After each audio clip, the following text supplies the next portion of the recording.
Dapat nung bago matapos ang taon, year ender, nakapagsalita ako. Pero ang nangyari, nagkasakit ako eh.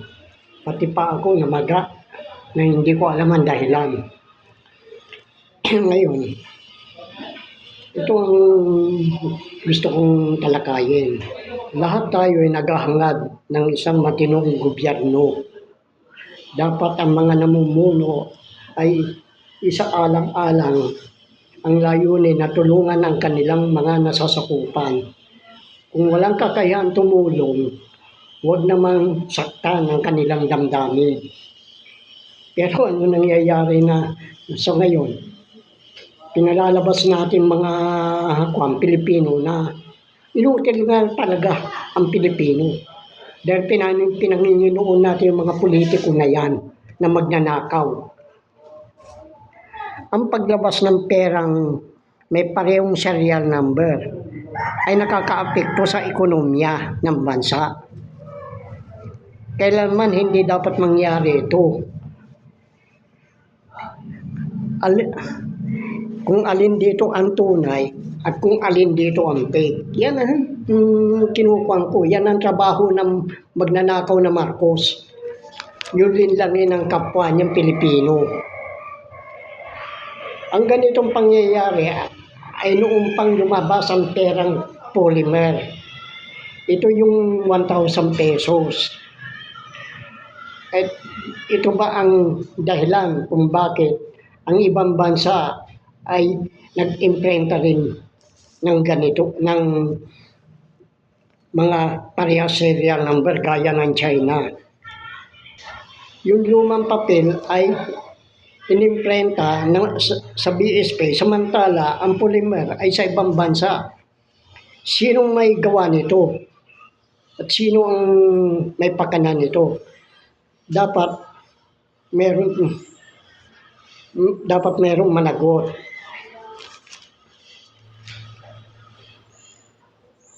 Ang may pakana dito ay maaring matawag na isang genius o matalino eh. Genius scammer. Sa halip na mag-imprenta ng bagong serial number, kinopya na lang nila yung luma. At dahil sa ibang bansa ay inimprenta, walang magsususpecha na ang ating pera ay may kaparehas na serial number. Kung ilan ang naimprenta, yun ang unang pera na kanilang kinopya. Kaya mahirap eh. Masalimuot na ito. Natuklasan ba ng mga kwanyan, ng mga economists, mga financial economists. Yan ang sinasabi ko sa inyo eh.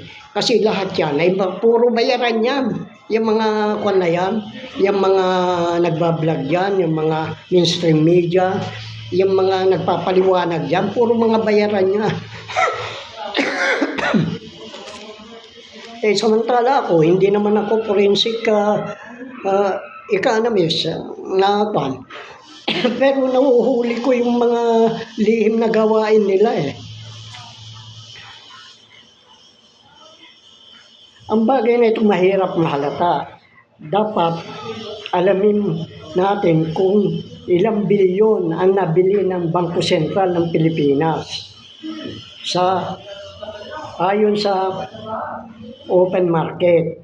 Isa itong signos na ang paglabas ng mga polymer ay opisyal na tayong pumasok sa era of sa era ng bingwit. Na bingwit tayo ng money printing. Kumbaga sa kwan uncensored.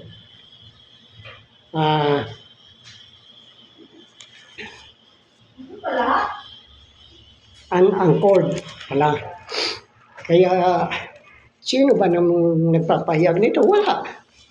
Ako lang. Kaya, yung pagsasalita ko, bagamat pinanonood nila, alam ko, marami nanonood sa akin na mga matataas na tao. Pero hindi naman nila ako mapigilan. Ang tanging magagawa lang nila ng paraan ay yung babuyin yung video ko, yung pagbablog ko. Pinuputol o di kaya kung minsan may mga salitang maririnig na wala namang kung minsan pati tilaok ng manok.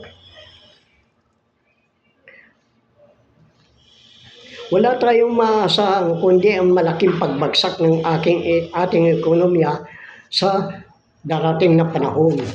Dahil yung pag-iimprenta ng labis na pera ay problema yan eh. Magkakaroon tayo ng deflation. Kampante naman na itong mga inutil na Pilipino na hindi nila alam na kung kailan nangyari na yung pagbagsak ngayon at saka sila magrereklamo.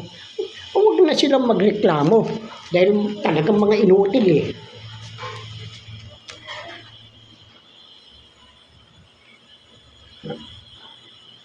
Sapagkat itinanim ng Bangko Sentral ng Pilipinas at Marcos Administration ang isang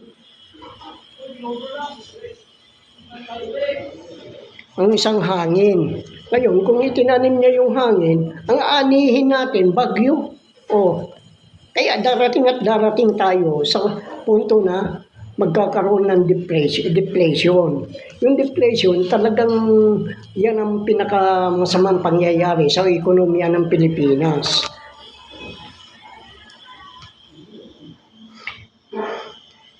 Hindi natin namamalaya na unti-unti tayong tinatangay ng agos ng pagbaha ng pera.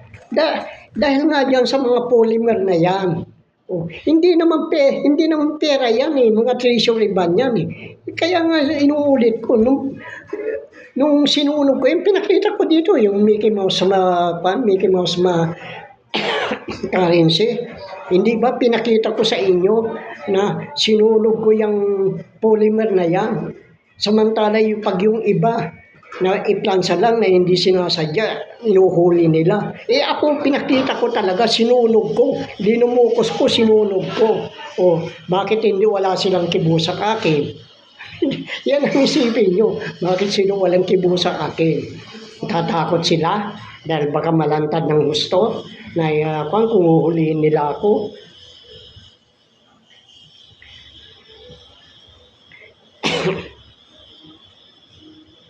Kaya yung peso magiging kwan na lang yan.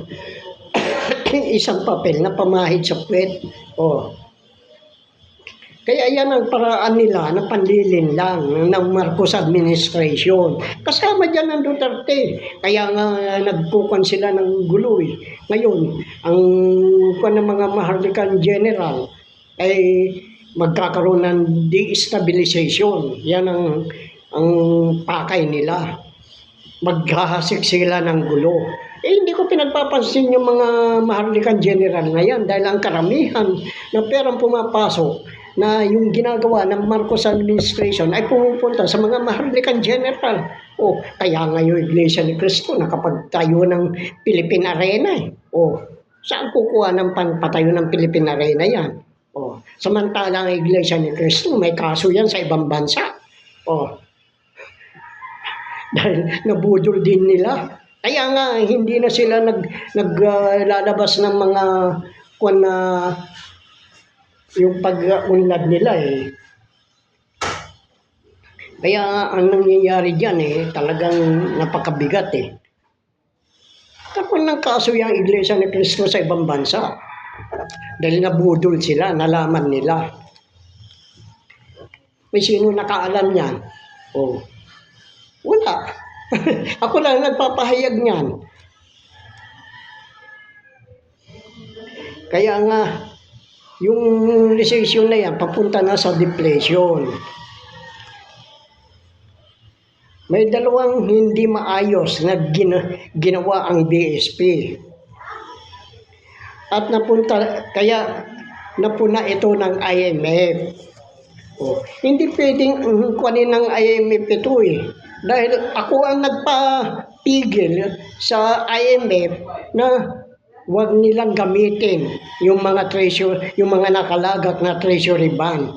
At kaya yan din ang dahilan kung bakit nasarhan ang World Bank pagkatapos kung ano-anong pinalalabas nitong Marcos na ito. Inutil ka din. Ang unang ginawa ng gobyerno ay walang karapatan ng BSP at saka yung Department of Finance ni Recto. Ito si Recto na ito talagang ito eh. Animal ito eh. Binubusabos niya itong kapwa niya Pilipino eh. Palibhasa asawa niya, artista, matakaw sa pera. Hindi ba, Belma Santos, matakaw kayo sa pera? Mga artista. Ang gobyerno ay walang karapatang mamili ng mga bond kailanman. Maging ito ay nagmula sa pangunahing merkado o ibang merkado. Bakit magkakaroon ng karapatan yan? Sila nagpalabas, sila din ang bibili, ganun ba? Abay, kalukuhan na yan. Kung sakaling mag-mature ang mga treasury bond, babayaran ito ng Department of Finance. Paano babayaran? Hindi naman kayo kasali dito sa mga biyaya dito.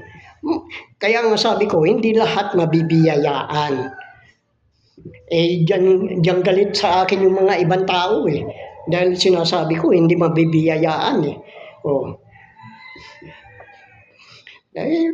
Tignan lang natin kung sino masusunod. Alangan naman kayo. Pagkatapos kinukuha ni Jong Lee na isa ding iglesia na nagpapalabas na kinakausap daw ako. Paano niya ako makakausap? Hindi ko naman siya kilala. Iglesia siya. Papansinin ko ba siya? Na sinasabi niya siya ang batang pulubi. Alam mo ba, hindi mo nga alam ang tungkulin ng batang pulubi. Ano ba ang pinupulot niya? Yung mga basura. Hindi naman lahat ng basura pinupulot niya eh. Kaya nga sabi ko, walang karapatan itong mga ito.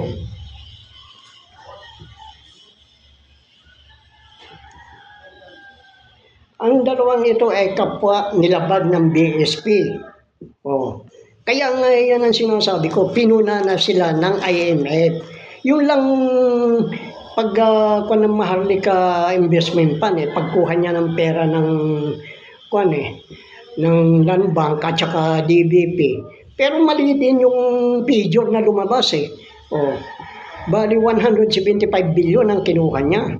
Kasi bakit niya kinuha yun? Para saan yan? Yun ang share ng BSP sa Land Bank at saka sa DBP. Pero hindi pa rin ganun eh. Dahil yan, ang pondo ng Pilipinas nanggagaling sa One Malaysian Development Berhad. Diyan ilinagat ni Marcos, kaya nga nabuo yung Mapilindo eh. At yung mga na yan,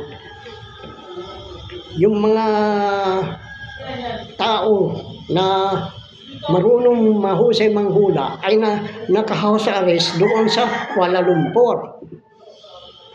Kaya iyan ang mga dapat ninyo ikuan.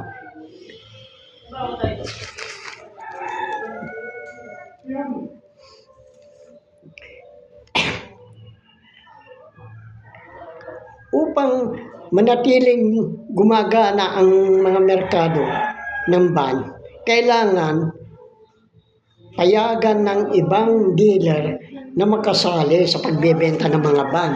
Ay hindi eh. Kaya ang nangyayari niyan eh, sila ang gumagawa ng sindikato eh. Katulad ng PhilHealth, kinuha nila yung doon, yung pera. Pero ipapaliwanag ko din yan kung bakit. Kung sakaling tanging BSP lang ang bumibili sa mga government bond, anong klase itong sa pangunahing merkado ay tanda ito ng panimula ng pagkawala ng angkla o yung nakawala sa bingwit. Dahil kumbaga sa kwan, isda na bingwit, hindi na makawala yan. Ngayon, dahil sa nakawala yung isda, yung malaking isda, kaya ang nangyayari ay mag-iimprenta na lang sila ng mag-iimprenta ng mga peking pera. Pero yung mga kwan na yan, walang collateral yan eh.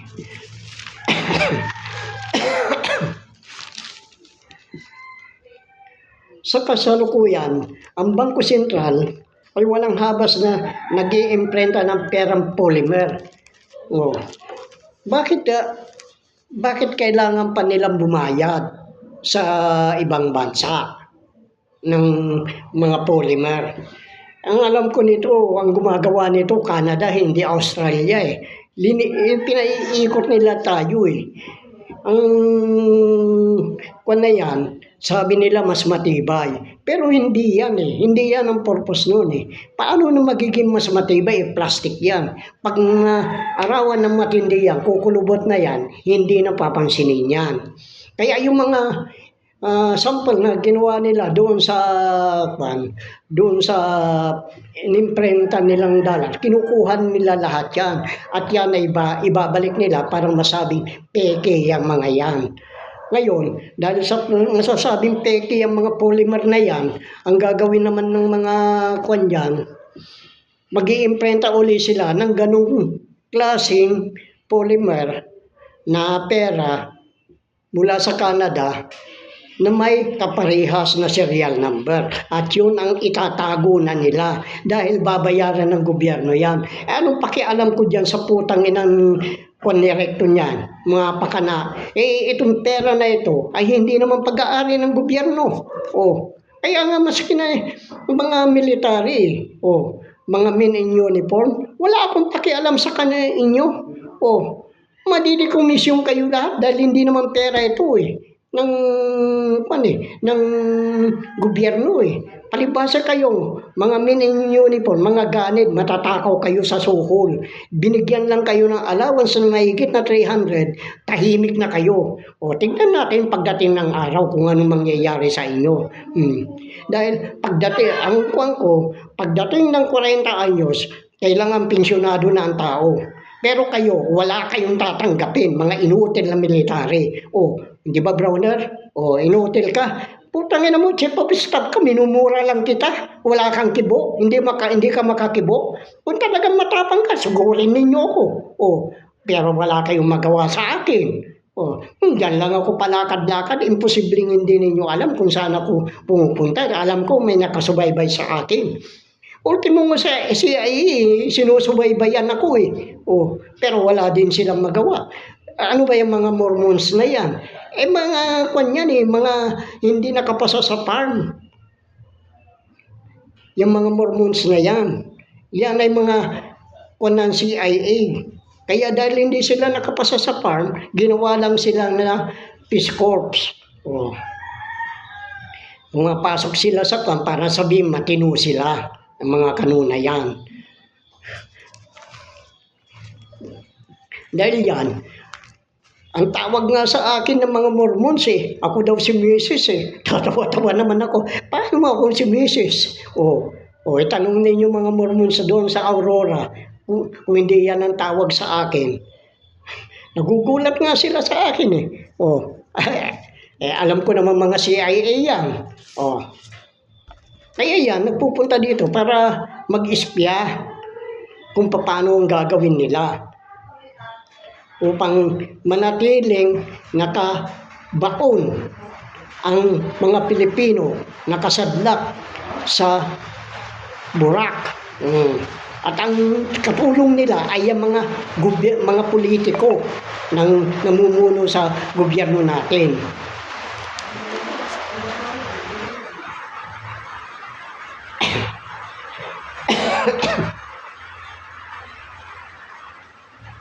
Yung mga pag-iimprenta ng labis na perang polymer ay nakatakdang hiramin ng mga LGU. Kasi ganito yan eh. Ang nagkakaroon ng pondo ang LGU, yung bawat bayan, lalawigan o siyudad, binibigyan sila pinahihiram sila ng pera. Ngunit ang mangyayari niyan, kailangan bayaran nila ito sa pamamagitan ng yung mga nakolekta nilang buwis. Pero hindi naman, sino ba nangungulekta ng buwis? O, kuwari lang yung mga kuwari, bayad kayo ng buwis. O, ganito,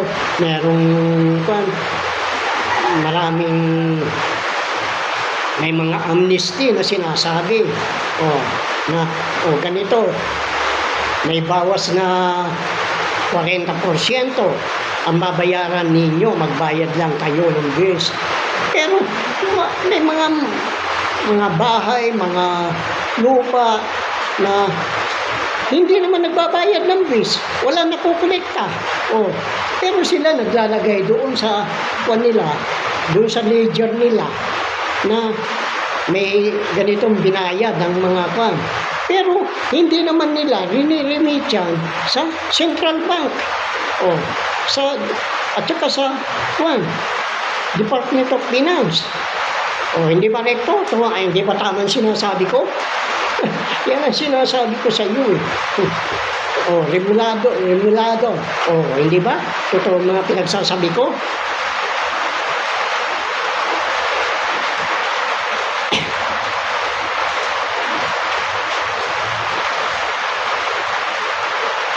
Kaya maging kumpanya na hawak ng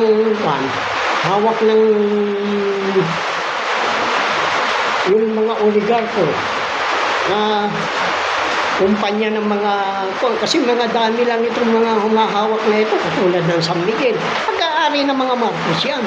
So kaya nga sinasabi ko, si Ramon Ang ay lang yan, dami lang yan. Ay bakit hindi siya magreklamo? Sina Sullivan, Rason, Pangilinan, yan, mga malalaking kumpanya dito sa Pilipinas, pag-aari ng mga Marcos yan, pinahawak lang nila sa iba. Ano ba naman yan si Ramon Ang? Empleyado lang yan, maski na si Pangilinan, empleyado lang yan. Si Pangilinan, mahirap lang yan. Palibasa matalino na nag-aral mabuti, kaya dyan, unti-unti siyang hanggang sa ginawa na siya ng smart. Ano ba naman yung ng mga PLDT noon? Kanino yan? Kaya paikot-ikot lang yan. Kung sinong iikot-ikot lang yan. Katulad ng San Miguel. Kung sino ba ang kuwari may-ari niya noon? Si Kuwang ko. Hindi naman binenta. Sinusyutan. Gumagawa sila ng mga kumpanya na kuwari magkakalaban. Styling chick yan eh. Iisang may-ari niyan. Yan ang sinasabi ko. Iisa ang may-ari niyan. Katulad ng Inchik na may 5 tindahan sa isang kalsada, pero iisang may-ari niyan. Kaya pagpunta mo doon sa kabila, hindi mo nagustuhan yung tawad, kukunin yan. Ganun ang mangyayari. Lahat yan ay nasusyo sa kanilang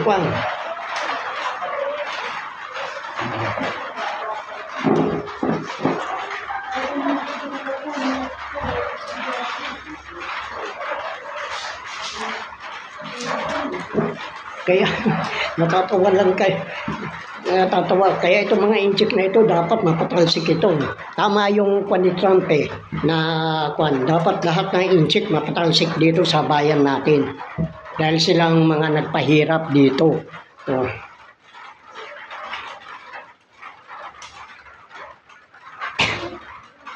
Ngayon, kung malaki na ang pagkakautang, dahil yung pera na yan ay hindi namang yan, walang collateral yan, hindi na nila babayaran yan. Kaya nga, pinag-iingat ang tao dahil lumalabas na maraming peking polymer. kalalabas lang yung balita na yan na pinag-iingat ang taong bayan dahil maraming peking foreigner. Kaya nga, hindi alam ang gagawin ngayon ng Marcos administration kung ilalabas pa nila yung mga polymer na yan. Dahil sinasabi ko na nga yan ay hindi totoong pera yan. Ngayon, yung mga bagong imprenta na polymer, itatago na nila yan.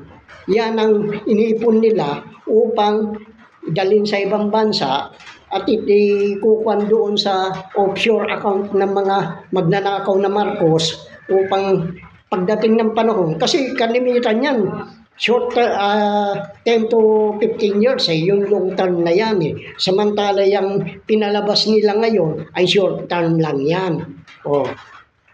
Na pag tinanggap ng Pilipino, ginastos, ginawang parang pera, ay pa na yan. Lumalabas na yan, short term. Pero, may kaduplicate yan na may parehasan serial number. Kaya ito, pag napunta sa kamay ng Pilipino ito, wala na. Kaya ito mga mga mainstream media na ito, at saka mga vlogger o di kaya mga economist na ito, puro mga inutil yan. Ayun, pero pinapakinggan nila ako, kinukuha naman nila yung mga idea ko, pero hindi nila pwedeng ilabas yan, dahil natatakot sila. Baka patayin sila. Ano sa akin kung mamatay kayo, katwiran ko. Basta ako, pinaninindigan ko ito na hindi ninyo ako kayang lukuhin.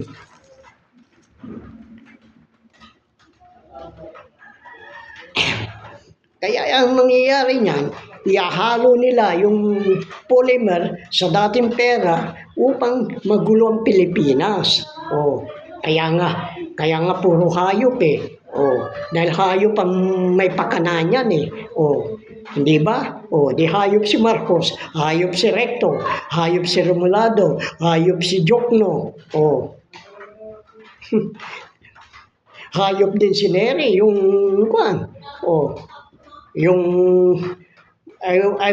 Neri si Balikasan. Yung Pananeda. Dahil yan ang sinasabi ko, puro mga hayop yan.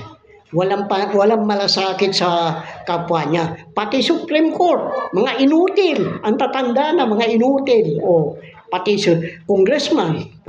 Kaya nga yung sinasabi ko, pag pinautang sa LGU yan, hindi na nila babayaran yan. Hindi nila alam na a-auditin sila.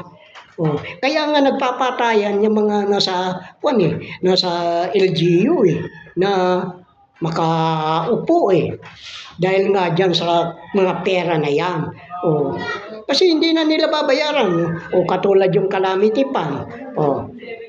Sa halip, uutang sila, bibigyan naman ng calamity fund. Ganitong pera yan, kung ilang milyon. Pero, pagdating ng year end, yung katapusan ng taon, kung may sumobra, ay hindi na ibabalik yan.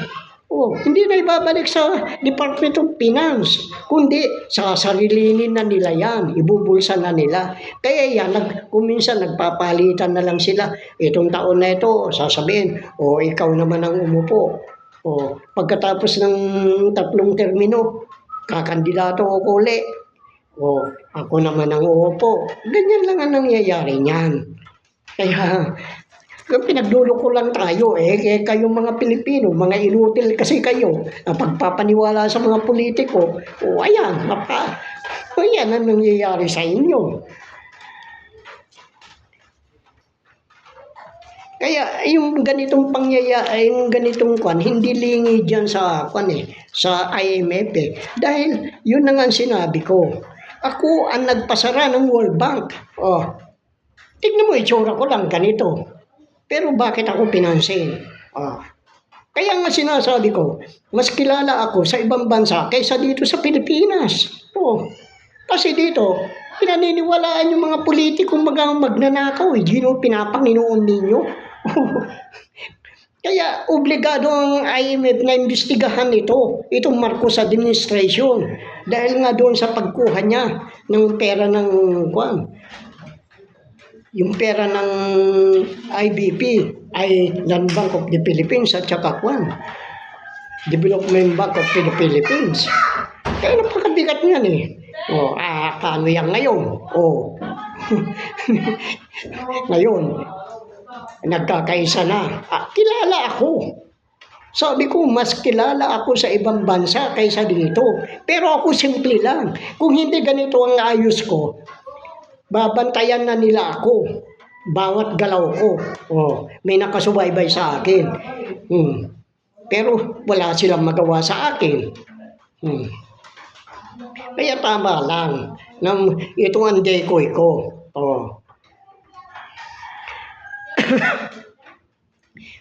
Kaya nga sinasabi ko nga, hindi pwedeng imbestigahan yan ng IMF.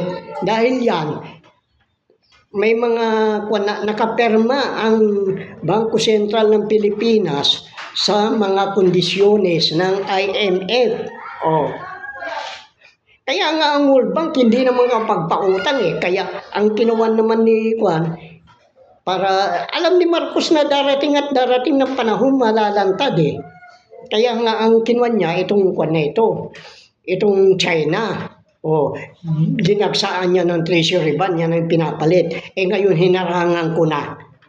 Paano may papalit ng China yung mga treasury bond? Dahil lahat ng mga central bank na Kwan, hindi ginto ang nakalagak doon, kundi mga treasury bond.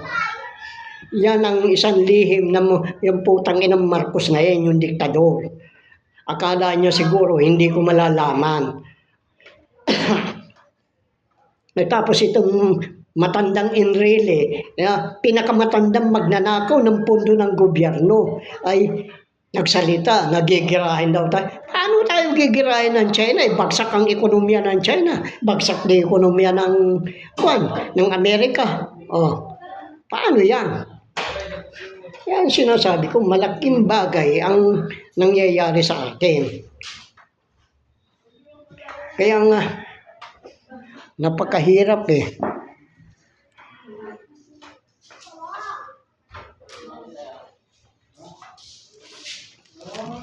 Ngayon, paano yan ngayon?